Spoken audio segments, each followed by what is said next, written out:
In 3, 2, 1. John, are we live? We are live, sir. What's going on, buddy? Not too much, my man. How are you? I'm good. I'm excited for today's show. Absolutely. John and I always do shout-outs at the beginning of the show, and I say this every week so our guests know what we're about to do.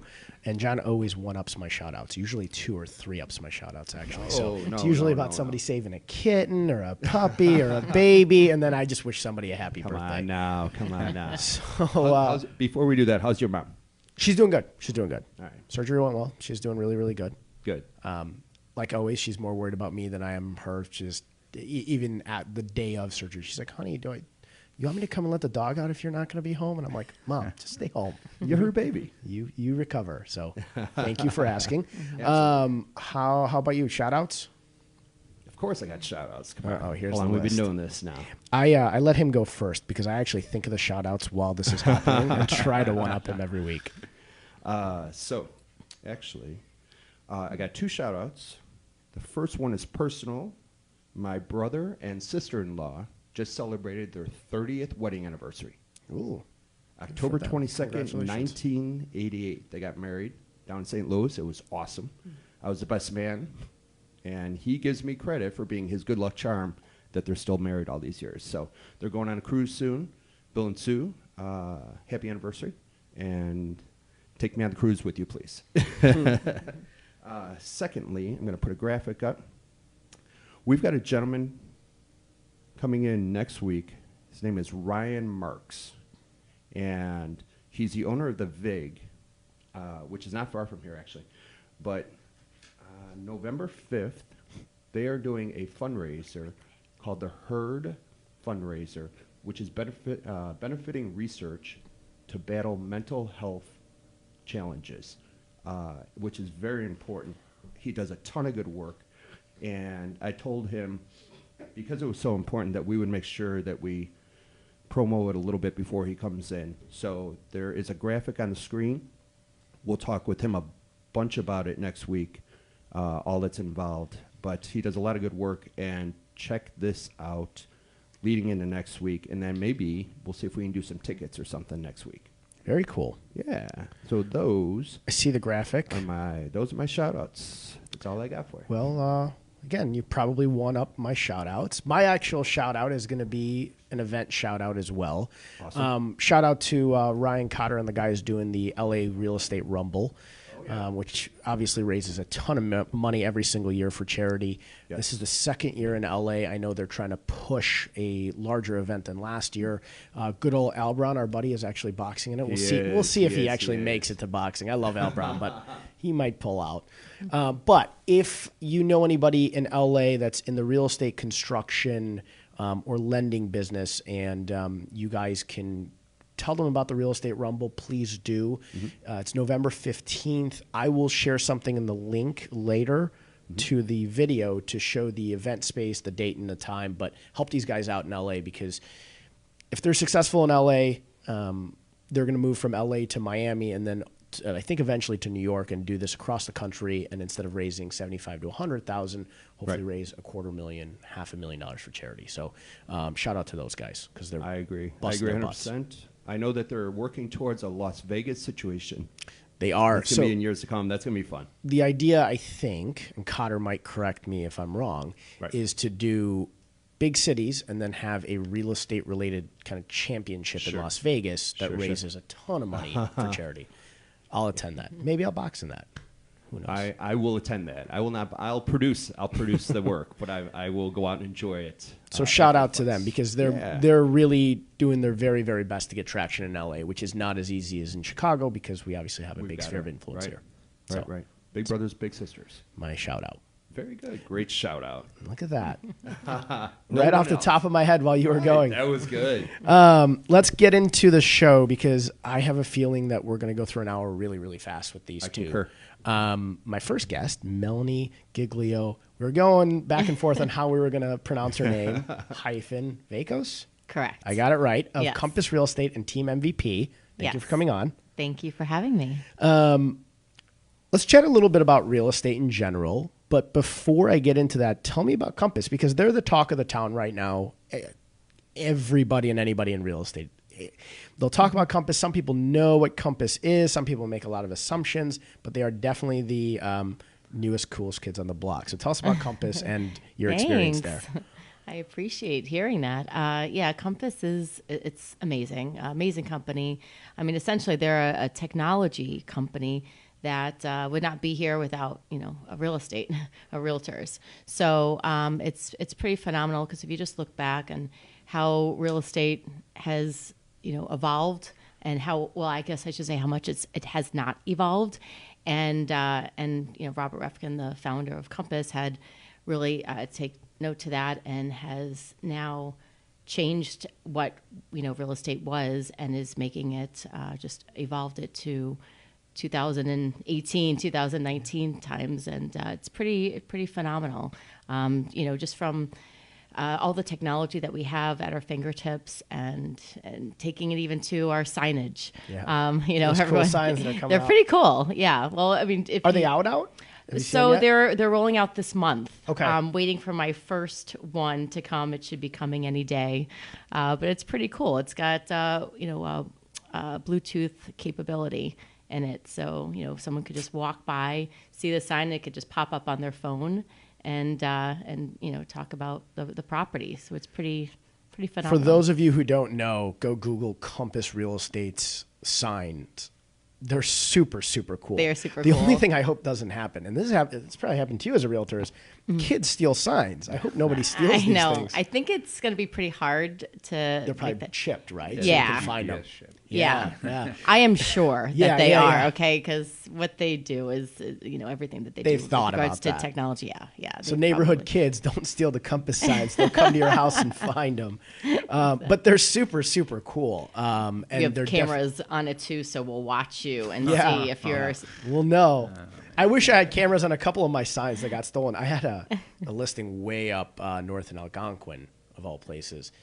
And these kids would just mess with. Finally, I just took the signs down because I'd put up a sign, they'd be gone. I'd put up another sign, they'd steal it again. And I'm like, these damn kids. So annoying. Like almost once a week. They wouldn't do it the next day. They'd wait about a week, make me feel comfortable like my sign would still be up there. And then all of a sudden they'd come and rip it off again. Sure. You started to sound a little bit. Yeah, it was a competitor. It was a good old Berkshire agent in the neighborhood. Just was like, screw this guy. I could see you standing out front of the listing like, these damn kids nowadays stealing my signs. So Bluetooth. So you guys will find the theft. Yes, the thief. yes. Well, hopefully we'll be able to have it illuminated as well because they're kind of. I think the city's fighting with us on that a bit, which I won't bring that up too much. But they don't want to have it illuminated. I'm sure maybe they just want some money. Yeah, because I was gonna say from a I got a law firm too. We do quite a bit of landlord tenant ordinance stuff. We do a lot of building court violations. I don't think there's a code that says you can't have something illuminated in your front yard. Exactly, but I still think they're putting some heat on that. Money grab. Yeah. I mean, you could put Christmas lights up any time of year, right? Yeah. You could have a lamppost. Lamppost, exactly. Yeah. What's the difference? Yeah, Unless the almost all wattage. cities have a sign ordinance. They might probably get you with that. Yeah. Because we'd probably put a help wanted sign out in front of our office. What are you doing? I got city inspectors in my lap. Yeah, it could be, just like having an awning or a sign, like Roy just said. They might be forcing you to pay a fee, but that would be hard for you guys. Then every time you got to put up a sign, you have to pay a fee. Yeah, the sign itself is not cheap. So Fingers crossed that doesn't happen. Yes. But anyway. I mean, I'm following Compass, and obviously you guys are, like you said, accelerating the growth of the industry because you're right.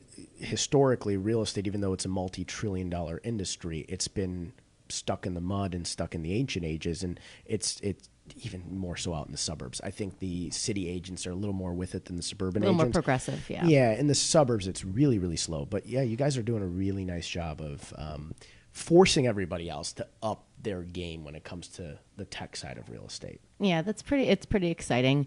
The fact of the matter is they are hiring like the cream of the crop when it comes to just their staff, their back-ended, people. So they are, for instance, when we need help with our marketing and whatnot, we go to our marketing people, and they are truly the people that have developed develop things that are able to bring to the table and allow us to do what we do best and just sell real estate. And then we could have them help us do the marketing end of it and be able to create great marketing plans, marketing tools that we could utilize but not have to spend hours, days, months to create this type of stuff because it's already created for us. Yeah, let the chef do the cooking so you guys can just go out and produce. Yeah, that's what they're doing. So it's pretty exciting. What do you think of the market right now?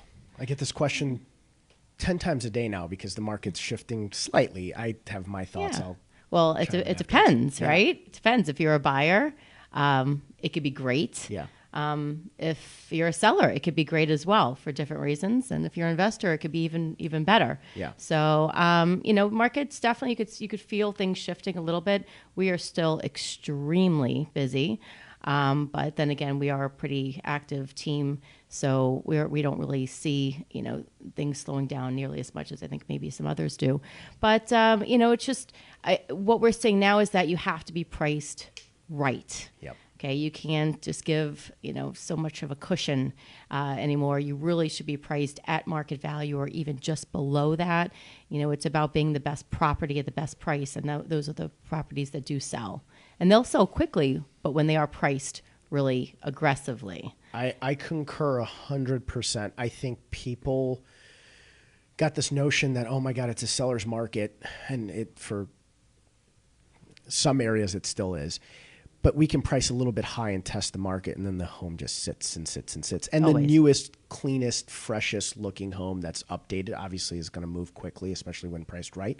But I get a lot of people who homes need updating, and they still want to price too high. And I'm like, yeah, you might want to hit the market value on the head, just like you said, and strum up some interest because you don't want to sit for too long. Absolutely.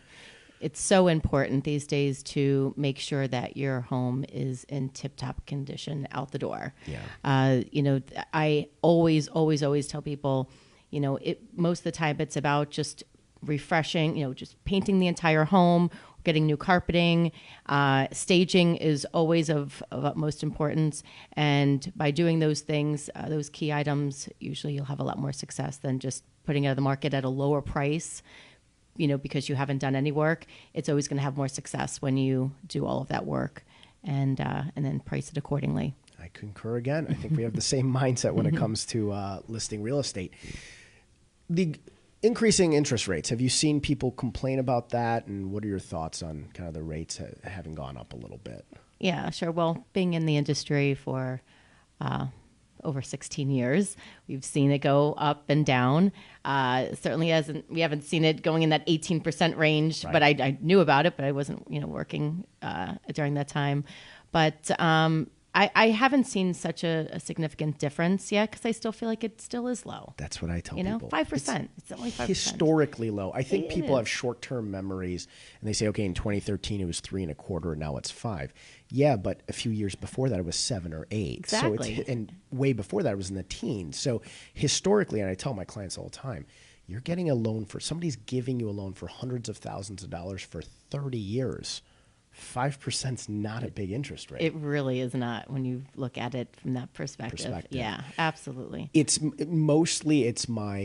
They bought in 2013-ish, 2014, and they're flipping into maybe a slightly larger home, and they remember the first time they bought a house, it was 3.25.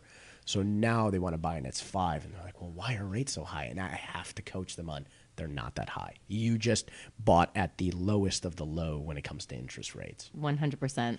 Yep. And I see it a lot in my younger buyers now that keep complaining about it, but I keep telling them it's not so bad. We just have to educate them. Yeah. That's what it is. How long have you been in the business? Over 16 years. How did you get into real estate? Well, I have always been in sales in one way, shape, or form from when I was very, very young, and just to continue on, through life, I knew I was always going to be in sales. And then at just one point when I was trying to figure out my next move after I got out of college, I thought that real estate would just be the right move for me to make. Why not be able to sell something that is going to make a huge impact on, on a person. It's typically their largest investment they're ever going to make in their lifetime, or one of them, and be able to help them achieve that is, sounded very, exciting for me. So I just dove into it. Awesome. We have a shout out to you from Tanya Wells. She said, best Chicago realtor. She put your whole name, Melanie Giglio-Vakos. And she said, hi from Tampa. Wish she could sell here in Florida. Oh, that was sweet of her. Yeah, Thank you, got Tanya. A shout out there. And then we got a thumbs up from Tim. Well, she can refer you to people in Tampa. Absolutely, that Tanya. Do you hear that? So if you have a real estate need, she can find the right realtor in Tampa or anywhere in Florida and then refer it out. I have amazing connections all over the world, from Compass in general, but then also I do coaching as well with Tom Ferry, and I have met some incredible top brokers all over the United States and the world. And I tell that to friends and family who live in other places. I say, hey, listen, if you have a realtor you trust, obviously work with them. But if you don't, and you reach out to somebody who knows what they're doing, they can vet the right realtor in your area, look into what they do, look into their sales, kind of do a little bit of due diligence, and then send you to them. And it does benefit us. So, our family members or friends from other places, reach out to us, even if you're buying in a different state. Thank you for saying that. That is true. I tell our realtors all the time, I coach and train a lot of realtors, and my day-to-day job mostly is coaching and training realtors. And a lot of times they'll say, well, I just moved here from X state, and should I really market to those people? And I'm like, yes, you should be the go-to, the person they go to when they need real estate advice, whether it's to buy, sell, if they need a call you to ask you a question. You need to be the authority to your sphere of influence, and people miss that, I think, as realtors. I think so as well. Yes. I'm going to bring in our next guest because I think the roundtable portion of this, John, is going to be a lot of fun with the two of them. So I'm going to bring Roy in here. Roy Spencer he's Mr. Permaseal. He's the president, visionary. He's the man at Permaseal. Obviously, Melanie and I know what Permaseal is, and a lot of our clients, they refer to anything basement waterproofing as Permaseal. It's become the word for waterproofing a basement, but I don't want to explain what Permaseal does. I'm going to let you explain what Permaseal does, and thank you for being on with us. Oh, my pleasure. Thank you for the opportunity. Well, we're 40 years young as a business. I started a business myself 40 years ago, and we've continued to evolve in our services. So I started off doing just that, basement waterproofing, but now we do structural foundation repairs as well.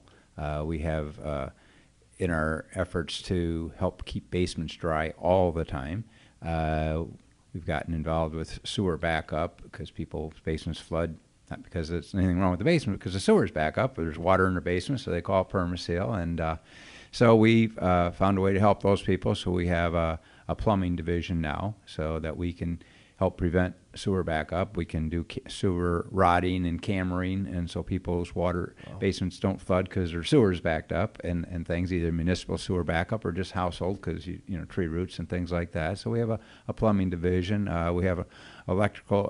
We have licensed electricians as well, so we can put in sump pumps and backup pumps and all that, and do all that. One of our newest divisions is concrete raising. So it's one of our fastest growing and most popular services is, a lot of people are familiar with the sidewalk is sinking, or you go pull in the garage and there's a bump there because the side of the driveway has sunk and things. So we have a fantastic new service where we can actually raise concrete. We inject modified urethane underneath the concrete slab and literally raise it, and in a few minutes it's back perfectly level again. So wow.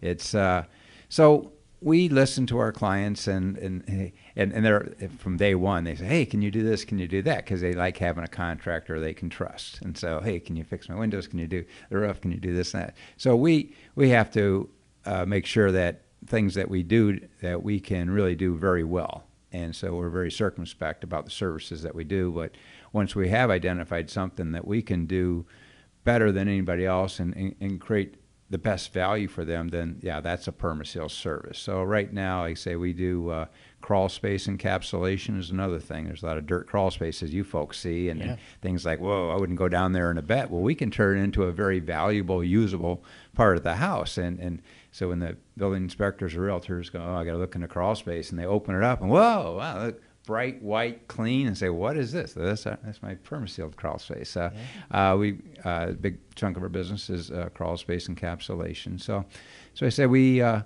do a lot of things. Basically, our mission is to help people make their homes healthier and more valuable.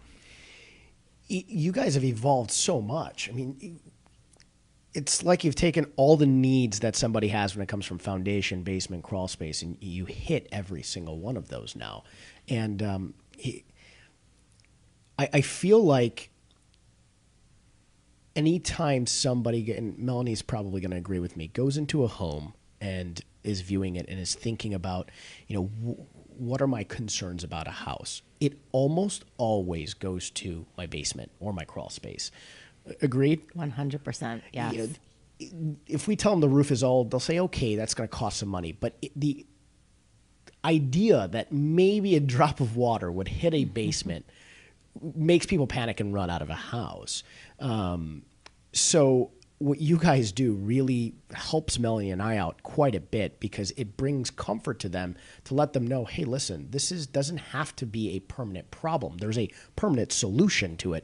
And the solution you guys have for at least waterproofing can be permanent, correct? Absolutely. And it's actually, you asked about how I got in the business, and I'm sure you'll get to that, but that was really what it was. What attracted me to this business is that when I came into this industry 40 years ago, that was not the case. There were no permanent solutions. At least nobody was practicing that. And there was a lot of chicanery and temporary patches and patch it now and fix it later and service, things that weren't permanent. And that was rife in our industry. That was the industry standard. And I kind of fell into the industry. I answered an ad in a paper, and it said, management trainee. So I didn't know I was applying for a waterproofing company and stuff. And I showed up, and they gave me a shovel and said, here, manage this. And, and so I literally fell into the waterproofing industry. But once I got into it and I understood and saw what was going on, I go, well, that's not right. I wasn't brought up this way. You're misleading people, and you're leading people to believe they're getting a permanent repair, but they're not, and they're having problems. So that's the worst thing, right? You think the basement's dry, so you put things down there, and then, right, lo and behold. So that was really the impetus for me starting my company, is I saw an opportunity to do the right thing for people, and that's one of the things I'm most proud of. Over the years, we've actually transformed as we've become the industry leader. So now, not only have we helped over 350,000 people in Chicago and Northwest Indiana have healthier and drier homes, but of course, we have competition. Other people, there's other young Roy Spencers out there who want to start their waterproofing company. Well, guess what? They emulate Permaseal now, and so we've actually forced our competitors to perform at a higher standard and things like that. So, yeah. I can, with 100% certainty, say none of your competitors have the recognition that you guys have, because like we said at the beginning, every time somebody's like, what should we do to fix this basement? We got to permaseal the basement. That's what everybody says. Realtors say it. We were laughing before going on air. On the MLS, sometimes you look at a listing and it says basement permasealed, or will pay to permaseal. We will permaseal the basement. Right. And so we should stick them to that. We should tell them they got to call Roy. You said you will permaseal the basement. Yeah. But yeah, you guys have really kind of set the industry standard and obviously keep elevating it. The story about how you got into it and opened the business of Permaseal is fascinating. Go ahead and tell that story. I'd love for people to hear it. Well, like I say, it just got to the point. I worked for a waterproofing company, as I mentioned, just kind of fell into it. And I go, well, this is wrong. And a friend says, and I worked there for about a year, and I said, I got to get out of this. And a friend says, well, I work for a larger company, and we do things better. So I went to work for another waterproofing company, and they did things differently, but not better. And that's when I recognized the whole industry is wrong. And I thought, I got to go sell insurance, be a realtor. I got to do something else. I wasn't brought up. This is just wrong. And I thought, well, you know what? I've got a couple of years here. I know what not to do. Okay. And I had a pretty good inkling what could be done. And so I thought, you know, what the heck? So like I said, I had $1,700 in the bank. I had a wife and a baby and a one-bedroom apartment and a F-150 pickup truck. And that was the genesis of Permaseal. And I put an ad in the Penny Saver or Highlighter. I really can't remember. I think it was the Penny Saver. And, well, waterproof for food. And I remember the first phone call I got, and the guy said, yeah, I want you to come out and give me this. And I, really? It was so exciting, you know. And it was not just exciting. It was nerve-wracking. I mean, I had to survive. I mean, there was no net. It was 1,700 hours, you know. And so I'm handing out flyers at 4 in the morning, putting them on mailboxes, and doing whatever I can to do, guerrilla marketing and things. And but it's just so exciting when I had my first opportunity to help somebody and things like that. So I did that for a year or two, just working by myself, and things took off. And again, thank you for, you know, acknowledging the Permaseal brand. And you know, we do a lot of marketing, obviously, and stuff, but that's not where it started. It started by doing the right thing. And sure enough, that guy told 2 friends, and they told 2 friends, and we build up this book of referrals and things. And that's really what caused Permaseal to become a household name, is for all the marketing that we do. Today, over 60% of the people who call Permaseal, they talked to a friend, somebody at work. You did my parents' house, you did my last house. It's referral based, and or realtors. You know, they refer us all the time. I tell my sales consultants all the time, I've got realtors in my Rolodex, because I still have a Rolodex, and they do. You know, once you get in a Rolodex, you're their guy, and so you build up this referral chain and things, and it really works. That is one of my favorite entrepreneur stories that we've heard on here. It's a great story. Did you always want to be an entrepreneur, or did this really go from kind of, I was trying to get a job, saw a void in the market and jumped in, or was being an entrepreneur always something you wanted to do?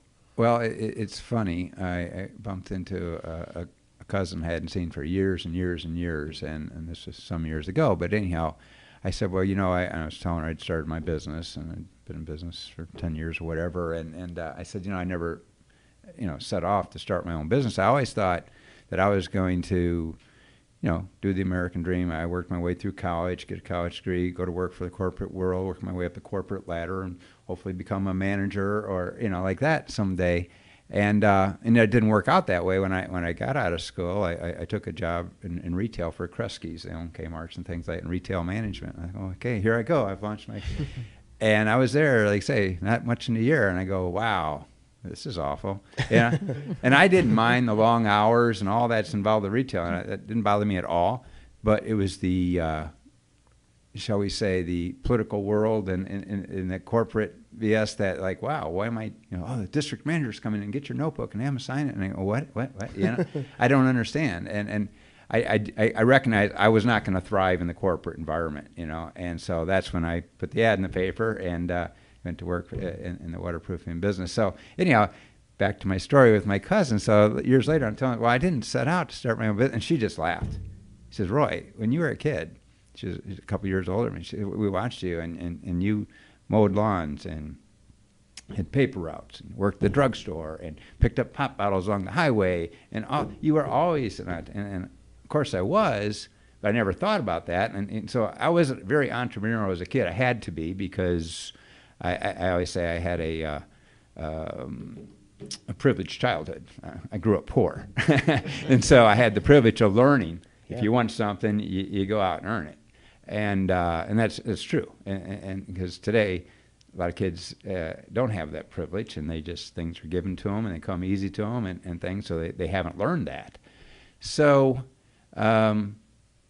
like I say, I was always an entrepreneur, but I never really thought about, well, that's what I'll be when I grow up. Yeah.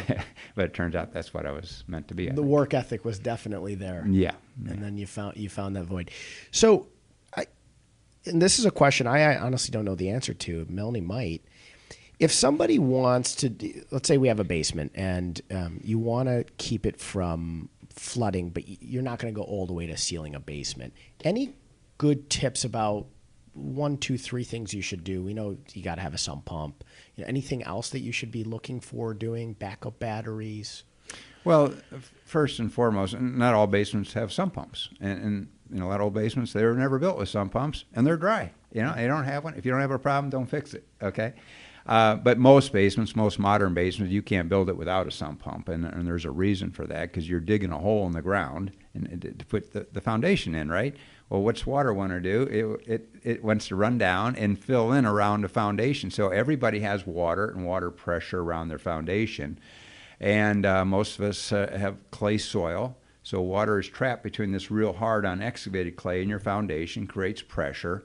And what's concrete do? It does 2 things. It gets hard and it cracks. Okay, and so you're going to have cracks and joints and things. So water, of course you're going to have water in your basement. That's how they're designed, and that's why they design them with waterproofing systems and sump pumps and drain tiles to accommodate that.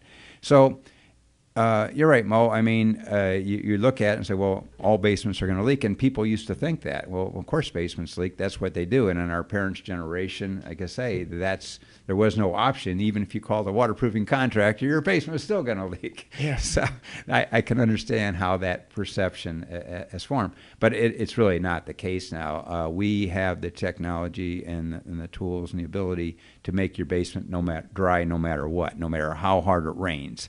It can be dry. Now, if you want it dry, as I say, all the time, and not just some of the times, because some people say, my basement only leaks when it rains. Well, duh. But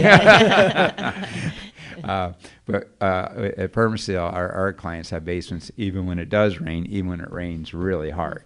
Yeah. To get back to your question, if I had to give one piece of advice to keep from flooding, the most important thing you can do is to keep your sump pump working. Because you might have a crack and it'll leak in through the crack and you get a puddle of water here, a puddle of water there. But the sump pump, really, the purpose of it is to keep the water table down beneath the basement floor. And once the sump pump fails, water will actually rise up, and you can get several inches of water in the basement in a very short period of time. So that's probably, in terms of a catastrophic, I don't want to flood, you want to keep your sump pump working. Now, can I do a commercial here? Yeah. Go for it. Obviously, I've known this for 40 years, and many years ago I said, well, we will never put in a sump pump without recommending a backup pump. Why, Melanie? How many pumps fail? All the time. All of them, all pumps fail. You just don't know when, right? Yep, so and you don't want to know when. I'm going to put a pump in here to keep your basement dry. Well, the pump's going to fail. And you may not be aware when it does, so we're going to put a backup pump so it will work on a battery when it does fail. And that's really been great for us and our clients. But batteries, what do? They fail too. They get old, they die, they have a charger, blah, blah, blah. Mechanical things can fail. So it's been very frustrating me to be in business, and I'm the go-to guy, and Permaseal is the one to go if you want your basement dry all the time. And yet we would still have failures because things fail, mechanical things fail. So it's just 4 years ago, I found a solution, and it's taken us 4 years to bring this to market. And this is the first year we've been marketing. It's a brand new service that I invented and had produced, and it's called the Basement Defender. It's the first time you can put a device in your sump pump that will literally test your pump every day.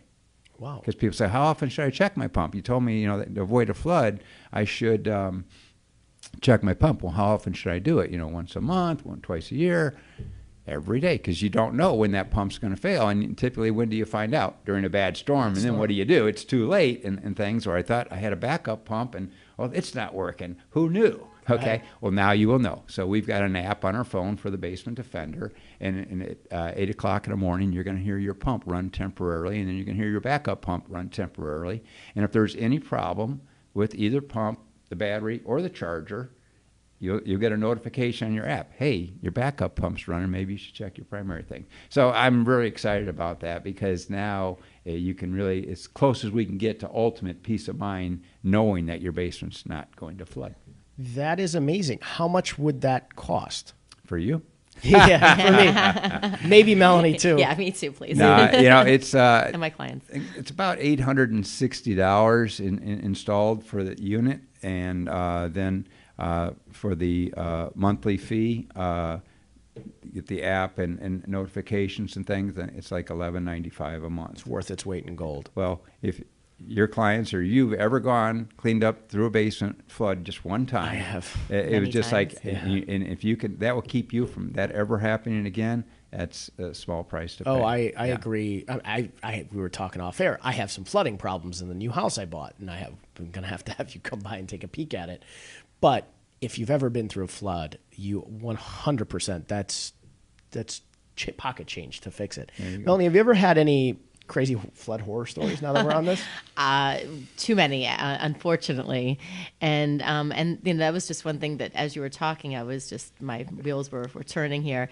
And I just feel like there have been so many times where I actually lost a deal, just like you had mentioned, where, going through inspection, and God forbid, there was at one time, there was this, there was flooding back in, it might have been one time or multiple times, whatever the case may be, but all it takes is that one time to scare a buyer away and not want to move forward with a property.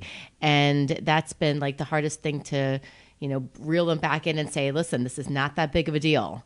We could go through this and take care of it, and not, and not have it be a future issue or have it be a big deal. You go through a flood, you are permanently scarred and rightfully phobic about that. And so when you run into a home that looks like it's, had problems or something, you're going to look at other homes, right? Mm-hmm. And things, and that's why we give a lifetime warranty that's transferable with the property. So the homeowner, our clients, can say, hey, I had it permasealed, and I use Permaseal for my service, I should say,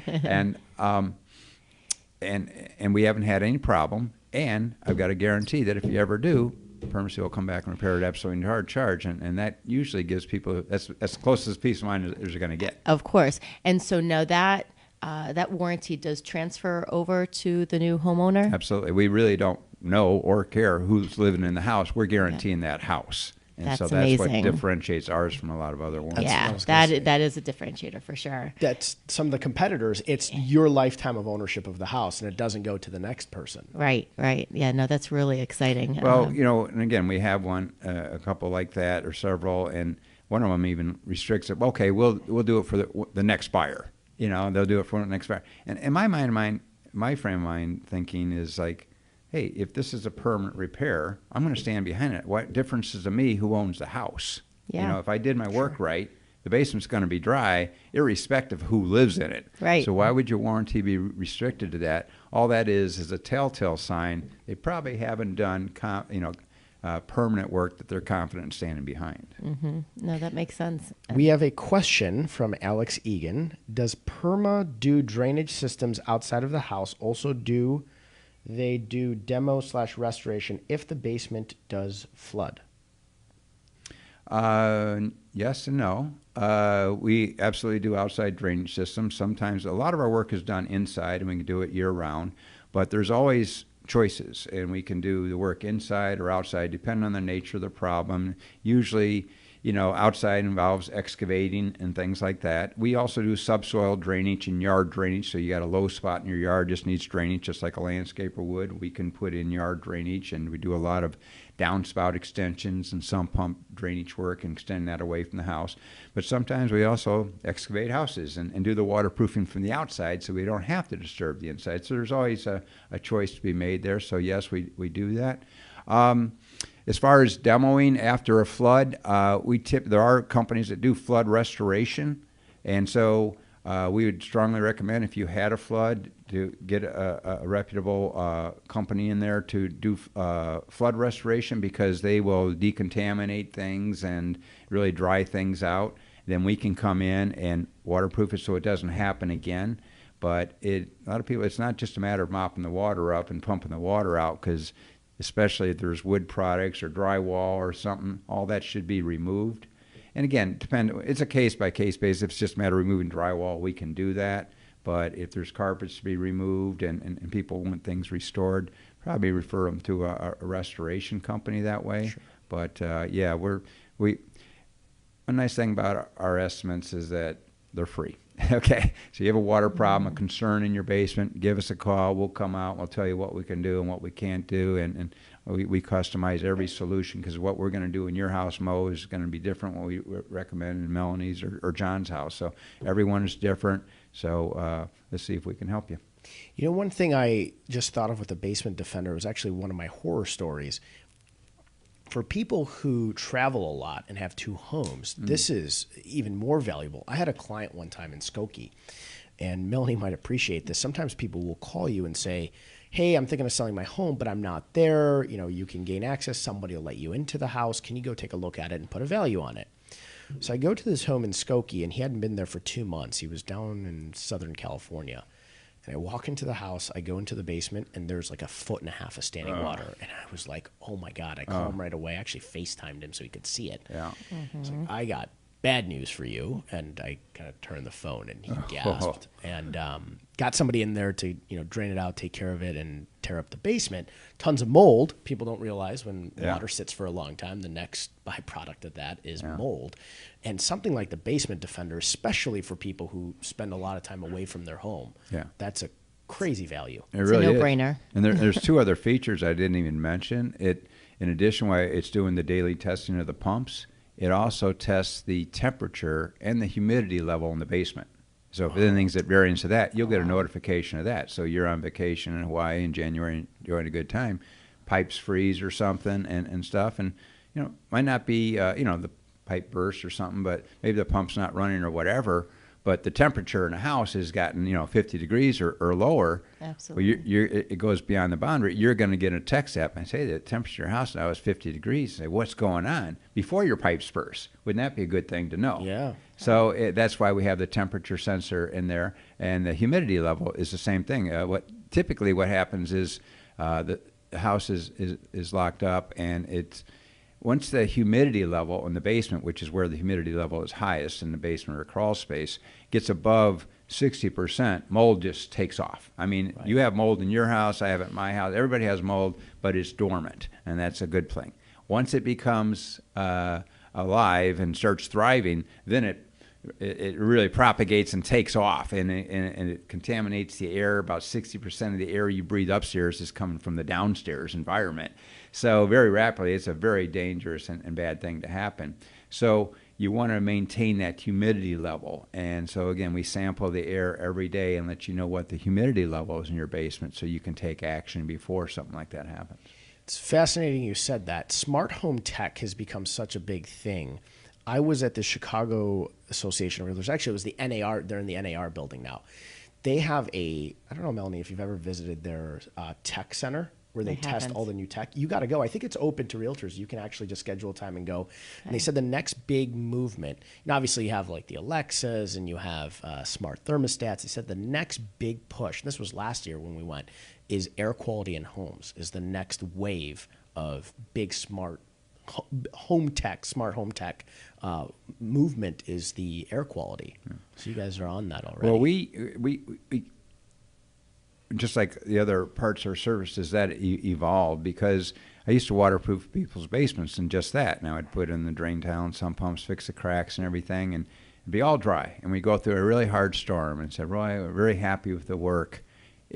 No more water. But you know what? It still feels damp down here. It still feels like a basement, just damp, muggy. Couldn't argue with him. It was. And don't you know why? It was because of the excess humidity. So years ago, we found a product that does air dehumidification. So dehumidifiers are not new. We see them in basements all the time, and you guys see them in the basements all the time. And somebody's emptying it all the time or forgetting to empty it all the time. And even when it's running, it still feels damp and humid. That's why they bought it. Mm-hmm. Typically, the small 40-pint dehumidifier they buy, it's working and emptying water and all that, taking water out, but it's not changing the environment because it's not powerful enough to do the job. So we've got a dehumidification system at Permaseal that is strong enough that will keep the humidity level throughout the entire basement below that level where mold can grow. So you have to have the right equipment, but you're absolutely right. I mean, basements can be dry in the sense that they don't get water when it rains, but they can still feel very damp and be a bad environment. And like I say, that that dampness doesn't stay in the basement, and that mold and humidity, that is mold spores and air quality, doesn't stay in the basement. It eliminates there, and we're talking about radon gas and everything else that comes out of the earth is seeping into the basement and then going up through the rafters, through the roof. It's sucked up through the attic vents and everything. So that's the upward air movement of the house. So yeah, air quality is always, well, for the last 20 years has been very important to us as well. I'm learning a lot. I think Melanie is So probably too. am I. I'm fascinated by this. Any smart home tech, Melanie, that you are seeing kind of pop in that's the new big trend now? Yeah, well, I do a lot of new construction. Okay. And so my developers, depending on which developer, some do more than others, but they're all about the smart home technology in general. They like to be able to have everything kind of talk to each other and make it very easy and convenient, from opening doors to blinds to temperature to alarms and all of that. Of course, your sound with stereo and whatnot. But air quality control has never come up, and I think that's really fascinating, and it makes just a lot of sense that it should be a part of that whole, that entire system. And just curious, because now that as I'm, learning so much from you, do you ever work with developers, when they're building homes to permaseal the basements in the very beginning before the home is even finished? Oh yeah, we love working with architects and things, and honestly, we have a whole division that works with new construction. It's relatively small because the people who are interested in having their basement permanently waterproofed initially, it's typically not your cracked home builder, right? They're building hundreds of homes in the subdivision. Yeah. They're more interested in putting money in appliances and things that curb appeal and make it something sexy, not a dry basement, right? But it does cost money to make a basement permanently dry, and put like the coating they put on the foundation wall. They spray it black, and it's called damp proofing, and it's just that. But it's not waterproofing, right. And that's going to crack just as soon as the concrete cracks, and you're going to have leaks years down the road.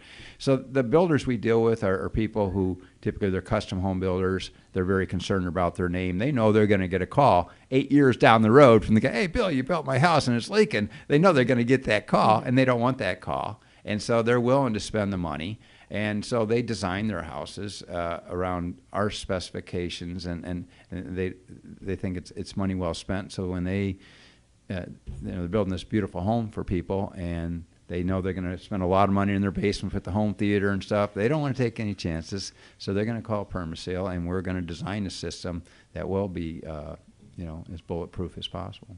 I just think that makes so much sense. I feel like I'm going to demand my developers to go. do this. Yeah. Well, that's why I say we talk to architects, and they actually build in our specifications. So when the builder, so this is how they can put it out for bid if they want, but it's got to be done this way. It's just, I think it's a great marketing tool. I mean, when I talk about the smart, home automation, that's something I hit on. Why wouldn't I want to brag about a home being permasealed? You don't have to worry. Say permasealed, so you don't have to worry about those type of issues down the road. I just think that's a really smart thing to add, especially from the beginning. And I think it adds value. It 100%. How could it not? Yeah, it's just most people just don't think about it. And you get excited about building a new house. Oh, I'm going to have the bedrooms. I have this great kitchen. I have this family room, and they just assume the basement. It's brand new. Assume it's going to be dry, and it probably is for the first year, and you have the builder's year warranty, but I can almost guarantee everything happens in 3, after that 5, first 7 year. years, it's not going to be dry any longer. But people don't think like that. That's Yeah. not their first thought. Well, that's what you have to do. That's my job, is to educate them and explain what could happen and what would be beneficial for them, either now or down the road. And I think things of that sort, is something that I need to bring up to my clients and ensure them that, if you do stuff like this is going to be really beneficial for you and not cause you that headache, down the road. So. Well, I was telling Mo before we get started here that I actually just got licensed last year to teach real estate classes on dry basement and healthy homes. And so just to educate realtors and let them know what's available, what kind of things to look for, because again, we do structural repairs as well, and this is actually a big time of year for that. People are seeing structural problems, and they don't necessarily relate that to the basement or the foundation. They just think, oh, my windows won't open, or I got a new crack in my drywall and tuck pointing or something. I got to have it tuck pointed. They don't understand that the whole house is resting on the foundation. When the foundation moves, the whole house moves with it. So they don't always connect those dots. And so when you see, as a realtor, you see this huge crack in the brickwork, what would you tell them? You know, and things, is that a major problem, minor problem? So that's the kind of things we cover in our classes for realtors. Melanie, I might be coming to visit your class. 100%. I want my my credits for that. Yes. Luckily, I only have to do law CLE, so I don't have to do the real estate. But I'm going to send a bunch of our agents. Right? It's a class that I would attend because it's, like I said at the beginning, when I'm going through a home, the biggest concern people have is making sure foundation or the foundation's okay and the basement is dry. And the more I've learned so much today just chatting with you that I'm sure your course is going to get into a whole lot more detail. The more I know, the more effective realtor I can be to my clients. And that's really what's so important. You know, anyone could become a realtor. Anyone could get their license. Class. Yeah, anyone could get the license. It's the additional education that you could get and provide to your clients. I think is really what provides that value to the client. It makes a big difference. So that's definitely a class that I would want to be a part of. And you know, just to be able to educate my client when we are walking through during inspection and see that, not to freak them out, but yet tell them how we could resolve it and how it could not be an issue down the road, and they could get the home of their dreams minus the cracks and you know, water issues. So I like that. You're popular. Peggy Giglio, I'm guessing it's a family member, said the most amazing realtor! Exclamation point. I should count my mother for being on Facebook. She's on Facebook a lot more than I am. Well, so it's funny. My mom obviously wanted to watch the show live, so she was very against getting a Facebook. But I think she actually got one, so she can only watch the show. That's great. I'm going to change gears a little bit because both of you do some great charitable type work. I'll start with you. You're starting a new charity, working with a new charity. You've worked with one in the past. Go ahead and tell people the charitable type of work you guys do. Well, next month, I'm really excited. I've been wanting to do this for years, and I'm so embarrassed to say that I didn't do it sooner, but I'm working with Habitat for Humanity to build a house. Awesome. And, you know, it was donate, which is one thing, but to actually be a part of the whole building process, I think it's just going to be so much, I'm going to get so much more satisfaction out of it. I'm super excited about putting on the tool belt and they're going to give you a nails. Shovel like he got 40 years ago.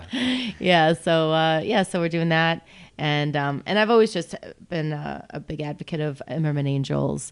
It's a one-on-one cancer support. Johnny Immerman is one of my closest friends because I just believe in what he's doing. If you've ever heard of it, it matches cancer patients with cancer survivors and really matches them as closely as you possibly could get. Same age, same type of cancer, same kind of life and so forth. And try to give that, you know, when they match them up, they become their angel to help them through the process and give them more hope when they may not have that much hope at that moment. And I always believed in it, knowing Johnny and what he's been doing. I've always been a big advocate of it. But then when I got cancer back in end of 2011, he was the first person I called and told him, I said, "You're not going to believe this, Johnny." I said, "I got cancer now too." And he got me matched up with someone and same age. She had one child. Everything was matched up the same type of cancer because my cancer was different than a lot of other common breast cancers that are out there. You don't realize that breast cancer is not just breast cancer. So they matched up with my rare type of cancer. And you know, it was nice to hear that this person is now running marathons, doing great, and gave me more hope than what I think I typically would have had if I didn't have that conversation with her. Well, very happy that you obviously beat it. All good. Kicked its butt. All good. And John had asked for a website. Do they have a website of the charity that you know of? Yeah, ImmermanAngels.org. Yeah. I'm sorry, what is it again? ImmermanAngels.org. I've heard of them, and I've had a couple people in my family battle and beat cancer as well. So they do incredible work. Yeah, I think they're amazing. Truly, anyone out there that everyone runs into someone, knows someone that is battling cancer, and that just go on that website, put in the information, and they'll connect you within like a few days max. and just put you through the right people. It's amazing. And 2 amazing charities. Good luck building the home. Yeah, I'm excited. Maybe you'll learn something about waterproofing before then, and you'll be directing everybody while you guys are building the home. Like, no, that's not what you do. I learned from Mr. Permaseal himself. I'm honored. Roy, you are doing a bunch of different things. We spoke off air about a mentorship program that you're working with. Go ahead and. Well, I mentor a young man, and I try, and I've spoken to various groups and things, and I really try and encourage entrepreneurialism. And I'm sorry, this world we have today, there's a lot of disparagement of capitalism, and back in your day you could do that, but it's not possible today and stuff like that. It totally is. I have a great American, success story, and it can be nothing's easy in life, but it can be replicated. We were so fortunate, we really are, to live in a society where anybody can bootstrap themselves up, and we're not held down by a caste system, and we have still too much government interference, but it's not overcomable and things. So I just really encourage people, because to me, like I say, maybe I was just always brought up that way, but there's nothing better than feeling like you have control over your own destiny. And when you're working for somebody else, at the end of the day, there's too many things not under your control. Sure. So if you really want to be successful and want to have that control, just know that you can have. But it's not going to be easy, but I'd much rather have it hard and be under my control than it being easy and then having the rug pulled out from under me. So I just try and help people. One of the most core piece of advice I could give a young entrepreneur was that early on in my career, I had just started my business, and things were just like going crazy. It was a big, hard rainstorm, and I had so many opportunities and things, and I was trying to get through. I was doing the job myself, and go out and doing sales calls at night, and I was just burning the candle at both ends. And I was at a service call, a callback. I had to go back and redo work that was leaking. They had another problem. And I thought, well, I could just patch this up, and I'll get back to it later and things like that. But I got sales calls to run and this and that. And I thought, you know what? I could do that, but I'm going to have to come back anyhow. And then the people are going to be disappointed. And you know what? I'm just going to spend the time and do it right here. And then I started thinking all the decisions I make. Well, what if I'm still in business 5 years from now or 10 years from now? Because a lot of people don't think that way. They just think, well, I just got to make payroll. I just got to make decisions. I got to get through my first year. And they don't think about that. But one of the best decisions I made, I'm going to start acting as if I'm going to be in business 50 years. I'm going to be here. I'm going to be the guy who's going to clean this up. And so I've always, and I continue to make decisions as if my company is going to be here forever. And that is our goal. Our goal is to make a sustainable company. So we make no small plans, and it just totally changes the decisions you make. If you decide that you want to, you're going to be here, and you're going to be the one to clean it up. So you make totally different decisions than you think, well, I'm just going to be here for a year or two, and I'm not worried about what happens after that. So if you have that mindset, I think you're going to make better decisions, and you might surprise yourself and still be in business, 5 years from now. Boy, am I glad I decided to do business this way. Mm-hmm. And so at least start off with that mindset. I love that mindset. I love that advice and that mindset. Hopefully I will be in business 50 years from now. Yeah. Melanie, we ran through the hour really, really fast, so we're probably going to go over for a little bit longer because I'm looking at John to see if he's shaking his head yes. Oh, yeah. Yeah, okay. Any advice for entrepreneurs or realtors or somebody getting in the real estate business from you? Yeah. Well, just kind of to back up what Roy said about, thinking about your business, more long term. And it's the same thing with not thinking about the actual deal. I never, ever, since I've been in business, thought about that one deal. I always think about what that's going to look like long term. So whenever I go in and meet with a new client, I talk to them about how I am interested in being their lifelong realtor friend. I want to be there ever, not just that one house, but for 10 houses later on, because, I have provided such excellent service to them. They've trusted me to be their advocate for one of their biggest financial decisions.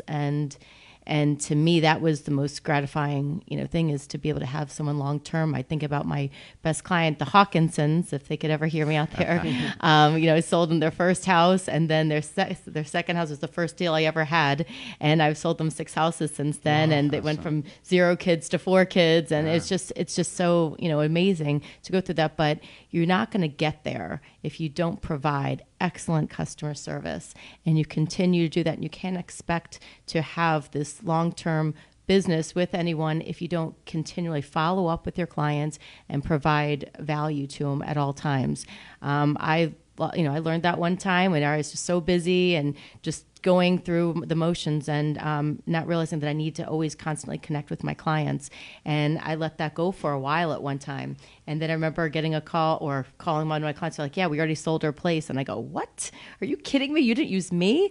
And so it was a big, kind of slap in the face. And I realized at that moment, I'm like, oh no, I can never do that again. I need to focus on the best customer service first, and then everything else will just follow. I never think about the money. I think about, providing that excellent service and that relationship. I couldn't agree more. I can't tell you how many times I've told realtors in our office, please don't be the person who gets your commission check and never follows back up. I called the day after the closing. How did your move go? Exactly. Do you guys still have any questions? And then over the process, it's a very intimate process helping somebody find a home or selling their home. I've become almost good friends with almost all my past clients. It's like my group of friends has grown by however many clients I've had, because you get very close to somebody and you get to know somebody's family, significant others, and you just build that closeness. It's a shame that a lot of realtors do just get their commission check and then, never contact them again. And those are the realtors who probably won't sell the house when they come to sell it again. Absolutely. Got to stay in touch. Great advice from both of you. John's about to write me some. I sometimes try to look over this to see John. So for people who can only see us, John is in the cool corner with the brick wall, and sometimes he writes me notes, love letters, and I try to look to see what he's writing me. And I'm short, so sometimes I can't see over the stuff to see John. So now he's holding it higher. John's asking me to ask any book recommendations. Melanie, I'll start with you. I don't know if you're a big reader or not. I do more audiobooks than anything. I do too. Okay, I hate to admit that. I have like 3 books sitting on my end table right now that I try to, but I just fall asleep after like one page. I'm so tired at the end of the day, so I tend to do a lot of audiobooks as I'm driving. 2 of my favorites, I would say, and they're shorter, but they're short and impactful. The Compound Effect is one of them, and Take the Stairs.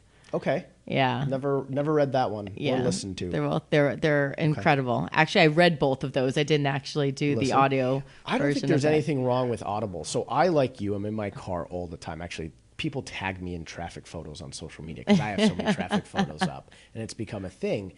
But Audible has changed my ability to consume information, because instead of having to listen to the radio all the time, I throw Audible on and I'll get through a book much, much faster than, like you said, at the end of the day, we're exhausted. We're not going to sit there and read. Yep. So I love Audible. Somebody else you do have a lot of fans. Maddie Van Fleet, Melanie, ! I've known this lovely lady for almost 25 years, the older sister of my greatest friend, Lori. Oh, you are a fan favorite. Thanks, Maddie. And Roy, if you had a Facebook, I think you'd be a fan favorite too. I'm a fan. Yeah, well, we're both big fans of yours, and I think you would probably have a lot of shout outs as well. I've been getting some text messages from people, because I can see it pop up on my phone, about how great the information you've been giving is. Any book recommendations from you? We're a big fan. We at our company we call ourselves a tribe, and literally that's the way we feel and we act. There are no unimportant jobs or no unimportant people. We all understand that we can't be the best we can be and advance our career as much as we can without the help of everybody else in our tribe. And our tribe actually extends to our clients, to our vendors, suppliers, and to our community. It's all part of the Permaseal tribe. So we spend a lot of time talking and learning how to become better tribal members and things. A book that comes to mind is everyone matters, or everybody matters, one or the other.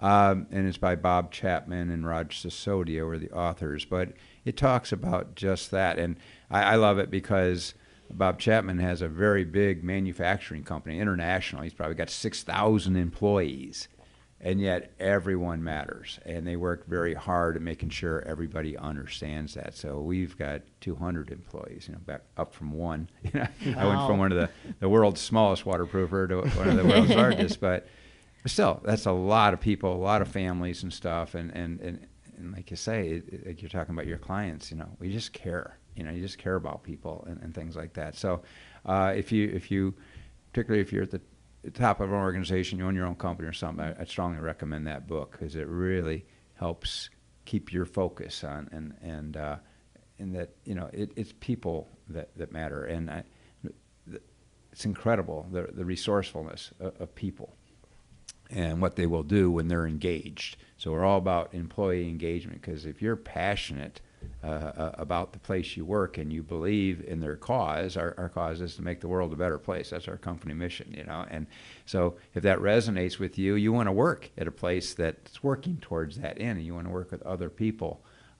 So that's where the tribe comes in. We just attract people who have these same core values that we do, and that's what we do. When we first settled on our company mission statement, the very next day, my wife says, "Oh, I'm getting dressed in the morning. Where are you going?" I'm going to make the world a better place. Instead of I'm going to work, and that's the mindset, And if you're like, wow, okay, that'll put a little lift in your step and make you feel a little bit better about where you're going, type things. So. I can tell you, if Melanie and I were not realtors, we'd probably come work for you. Absolutely. I agree. And I tell people all the time, I say, one of my favorite things about our office is the atmosphere. It's the camaraderie. It's that same everybody matters mindset, from the newest agent to staff to everybody we work with. And it's hard to do that when you have 200 people, and kudos to you guys for being able to do that. And then expanding that out to not just the people you work with, but their families and, the vendors and, all the different people, your clients. That's an incredible way to run a business. And I'm certain you guys will be around for another 50, 150 years until, we're living in homes that float, and we don't have basements that flood anymore. But you'll probably find the innovative way to solve whatever problem that floating house has. Sure. Might be a grading or a tips to the right too much or tips to the left. But I'm fascinated. I know Melanie is too. So absolutely. We will always make sure you're always in business. Yeah. I'm adding you to my vendor list. I can't believe you're not even in there yet. Me too. My assistant needs to hear that right now. Add him to the vendor list. We have an office. We have an office vendors list too, and it's your card's immediately going to be in there when I get out of here today. And really, I would love to come and sit through that course. It's been a long time since I've actually gone and sat through a real estate-related course. I read a lot. I listen to a lot of Audible, and I do my very, very best to stay on top of what's going on in the real estate world, as I'm sure Melanie does too, because we have to coach and train a lot. But that's one I will come and sit through because I've learned so much today. So have I. It's unbelievable. John's about to write me another love letter. All right, so he says Roy's special offer. Well, we talked about the Defender a little bit, and typically when I talk about it, it's like crazy. It's like people say, "Oh, that's a great idea. Oh, where can I get one of those?" and things like that. And very few people have, because most people don't know it exists. Like I said, we just started. Sure. Producing this, and this is our first year getting home. We've got about 250 in homes now, so it's still, but it's been 4 years in the making and been tested very thoroughly. I wanted to make sure it did its job before we put it in the market, so it's I'll vouch for it and put the PermaSeal name on it, type thing. So if anybody's listening and they'd like a basement defender in their home, we're offering 6 months free. The monitoring service, for anybody who wants to say they heard us on the WheelHouse, they can get the Defender installed. Look at that, John. 6 months free financing. So everybody listening, say you heard it on WheelHouse. There you go. Make John and I feel special. Melanie's going to call and say I heard it on WheelHouse. I'm getting one. I'm for sure going to get one, but I need you guys to come out and take a look at everything else. That's a mess in my basement right now. I've dug up taken out drywall in one portion of my basement because I bought my house. I don't know if you were in here before we started when I said this. I bought my house from my parents. I bought their house from them. And being a realtor, I still didn't get an inspection because I was like, I'm buying my parents' house. What a dumb, bad mistake that was on my part. I have to admit, that was not stupid, a good but move. Yeah, I just assumed like my parents live there. It's not a big deal. Yeah. I grew up in the house. I'll buy it. I'll renovate it. Moved in, and I never remember it flooding like that. Among the rest of the stuff, I had a sewer backup. We touched that. I was just going to ask you when you bought, what kind of shape was the sewer line in?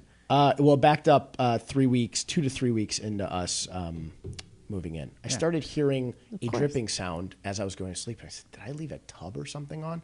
And I'd go in, and the sewer's coming up. Well, see, that's the thing. Even if you had a home inspection, he wouldn't have No. cambered your sewer Oh, line. no. So that's a service that we offer that realtors go, wow, what a great idea. Because what did it cost you to clean up the FUD, get the sewer line cleaned up, and all that stuff? $3,000. That would have been Just got it. an appropriate thing for me, for the seller, your parents in this case. I mean, that's the true value of the house, right? If the sewer line is this far away from getting clogged or things, that's a fair thing, I think, to know. Just that's why you do the home inspection, see what the true value of the home is. So once we started getting involved with sewer backup and things, and I started to understand this, I said, why doesn't everybody have their sewer line cambered? I mean, it costs $225 to run a camera down there from your basement all the way out the street, and you will see in minute detail, and you'll know exactly what kind of shape your sewer line's in. Is it working great? Is it this close away from a disaster, or has it just got some roots in that need some maintenance? I would encourage everybody to get a camera. I just had that same experience. Just bought an investment property and had, Backed up? like literally a week after I closed. Everything's backing up, and then sure enough, they went down with the camera and saw that there's roots just growing inside. So everybody thinks they have an inspection, they never think about the sewer. Yeah. And building inspectors, I tell them that, what a great idea. I mean, they're not averse to this at all. They're just not set up to do it. They don't do it, but they think it's a great idea because that's the one part of the house they can't inspect, and they give you advice on. And it's a, no pun intended, crappy situation to be stuck in. I was not happy at 2, 3 in the morning when I realized that nasty. it happened. It was a mess. So yeah, I mean, I'm almost guilty of not recommending it enough. And some of my clients who are watching are probably gonna be like, "You son of a," of recommending somebody to scope at an inspection. I've done it a handful of times, but it's something that I think should be done more so. I think when you go through it yourself, Yeah. then you tend to, it's more top of mind. Yeah. And comes to. Well, if you think about it, if it was somebody you cared about and they're going to buy a house, hey, why don't you do this? You might save yourself, and we've saved people tens of thousands of dollars, because that sewer line was shot and they didn't know it. No, a lot of times the seller didn't know it. Yeah. Right. The household plumbing still works because even if the sewer line is clogged or broken or whatever, it seeps into the ground and nothing's back. And they might not even be aware of a problem, and most times they may not. And so it's just the right thing to do. I got a question actually on that. If you are a homeowner, how often should it be scoped or rotted out in general? Well, I look at it like, you go to the dentist. So how often do you have x-rays or something like that? But, if we do it, at least do it once. Get a baseline and see what kind of shape. Even the house is obviously it's a couple years old. Once the sewer line, it's a pipe buried in the ground. It's in a state of degradation. Okay? I mean, there's stuff flowing through it. It gets clogged up. It's a pipe that's 4 inches round. Okay? And when it starts out, that's plenty. But then it starts to get degraded, and sometimes the earth settles and there's a crack and offsetting and things. And so let's just find out what kind of shape we're in. And if we see tree roots in there, we know, well, that's going to keep growing, and maybe we can just keep rotting that out and put you on a maintenance program. Maybe we'll come out once a year and do it. But let's get a baseline. But if we come out and a house is 5 years old and wow, everything's great, we may probably not do it for another 5 years. We'll probably be good. But if you see you have a problem that needs monitoring, then we'll rot it out this time, but let's do it again next year. So it'd be a case-by-case basis, but I think everybody should have a baseline, especially if you're buying a new house. Let's find out where am I at? I started off at 4 inches. Am I at 3 inches? Am I at 2? Am I a half inch? Where am I at? I love it. I've learned so much today. I just have one question though about that. So, obviously during an inspection, you have a limited amount of time to be able to get everything done. Yeah.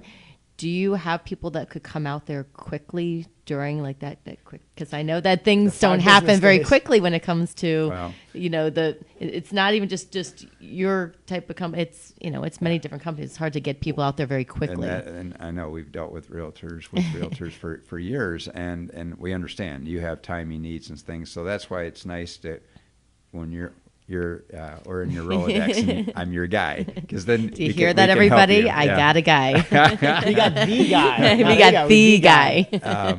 But unfortunately, when it's raining like it's been, we're extremely busy, and so we can't always hit that timetable. If we can't, we will tell you. But we will try, and we're aware of your needs. So we have urgent situations, and real estate closings are one of those. So we'll do everything we can. And obviously, if you're one of our preferred realtors and you've gone through my class and you're a regular client, we're going to go out of our way to help your clients more. That's going in our email signature. We're totally, the preferred realtors. Jordan Pyle says 2 of my favorites. Oh, Jordan. Jordan's he's the best. Yeah, we love Jordan. He's was in the Real Estate Rumble a couple years ago. He was on the Real Producers magazine with me. Mm-hmm. Yeah, he's great. He just went. He was on the YPN board with me. I was the president last year. He's now the VP this year. And he's watching Jordan, and hopefully you're still watching so you can hear us talk about you, Jordan. Watching Jordan's career and how much it's just kicking butt and accelerating is really fun to watch. Yes, I've known Jordan since the beginning, or pretty close to the beginning. We've worked together. Yeah, he's awesome. And he's a great guy. I'm guy. A fan. Got a great mentor in Tommy Choi, who is also the Love man. him as well. Good old Tommy Choi. Mm-hmm. Except he didn't invite me. He and my other buddy Luke didn't invite me to meet Conor McGregor, so I'm bummed, John. I think we're out of time for sure now, but you two we say this a lot, but you two are guests we definitely have to have back on. I think we could talk for hours about business, but we've went an hour and 20 minutes. Which is we did. Maybe our new record. I got a listing appointment in 10 minutes. So. Oh, okay. Well, we got to let you go then. So everybody, next Wednesday at 3:00, listen to us again on WheelHouse. Melanie, thank you so much for running almost late to a listing. Is wonderful. It's only right down the street. Don't worry about it. You timed that perfectly then. And Roy, thank you so much. I mean, this was one of my favorite learning experiences from an entrepreneur on WheelHouse. I cannot wait to come to Permaseal, learn more, keep in touch, and just keep learning from you. I really, really appreciate you coming on WheelHouse. Oh, it's totally my pleasure. I love it, and love talking about business and the symmetry between our business and realtors and things. So thank you very much. Well, thanks for being on. John, you got anything? No, I believe we were good. Thank you both very much for being on, and everybody for watching us for an hour 20, because it flew by. It did. I didn't even look at the time clock until a few seconds ago. I said, well, we are way over. So yeah, thanks guys for watching. We'll see you guys next Wednesday at 3:00 back on WheelHouse. In 3, 2, 1.